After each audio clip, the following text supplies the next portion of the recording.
Face à l'insuffisance du dispositif médical, à la complexité des organismes, mais également à un manque de prévention, les étudiants semblent présenter de plus en plus de défiance face à la médecine traditionnelle.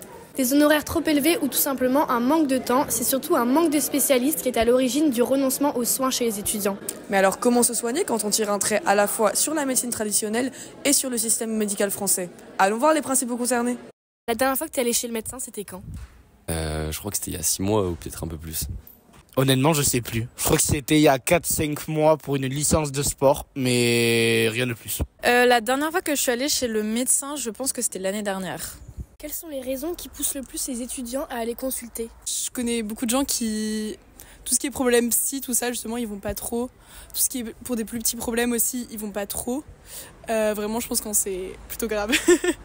Je pense qu'il y a beaucoup de stress. On est dans une phase où on évolue beaucoup et donc on a beaucoup de sources de stress qui viennent. On devient indépendant. Aussi, on va pas se mentir, on sort plus, j'imagine. Du coup, y a on dort moins, plus de chances de tomber malade, j'imagine. Je pense qu'en période de partiel, tu as besoin de magnésium, d'énergie, etc. Moi, j'ai pas mal de potes du coup qui sont tombés avec de grosses migraines juste après ou enchaîner les grosses périodes de partiel avec des grosses périodes de fête. C'est assez compliqué, donc pas mal de migraines et pas mal de virus. J'ai entendu parler de la médecine alternative.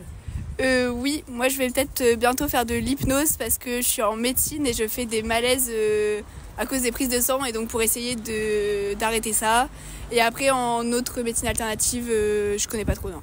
J'ai déjà entendu parler de la médecine alternative, je l'ai jamais pratiquée, mais je sais que par exemple j'ai des amis qui sont déjà allés chez le kinésithérapeute par exemple, ou des amis qui ont pratiqué la sophrologie ou l'acupuncture. J'ai testé l'hypnose il y a un petit moment, ça n'a pas trop fonctionné sur moi. Ça peut avoir des bienfaits, je pense surtout tout ce qui est gestion du stress, gestion des émotions, ça peut être vraiment bénéfique. Comme on l'a vu, les principales problématiques médicales auxquelles font face les étudiants sont le stress, le manque de sommeil et globalement une hygiène de vie peu équilibrée. En effet, selon Santé publique France, c'est 36,6% des étudiants qui présentent des symptômes de dépression et 27,5% des signes d'anxiété, soit environ 16 et 11% de plus que les non-étudiants. Depuis quelque temps se développe une nouvelle pratique pour venir à bout de ces problématiques, la médecine alternative.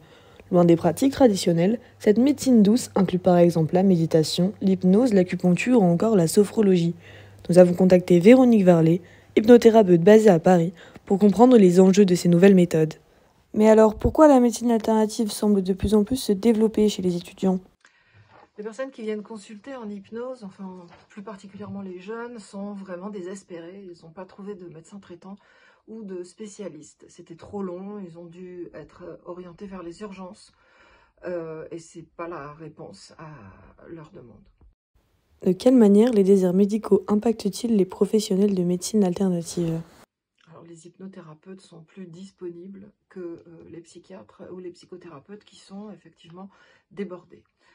Parfois en burn-out, je le sais parce qu'on travaille aussi ensemble.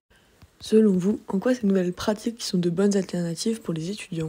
Parce qu'ils ont besoin d'un rendez-vous, ils ont besoin d'un endroit pour parler, pour être écoutés, pour être compris et pour trouver la solution à leurs problèmes rapidement, sans avoir à attendre des mois pour consulter un spécialiste, ce qui est devenu aujourd'hui catastrophique. Vous l'aurez compris, ces pratiques se développent et semblent porter leur fruit chez bon nombre d'étudiants.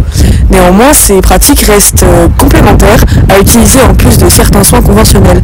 Alors on ne vous promet pas de soigner l'égo rhume, mais on peut que vous souhaiter un peu plus de bien-être.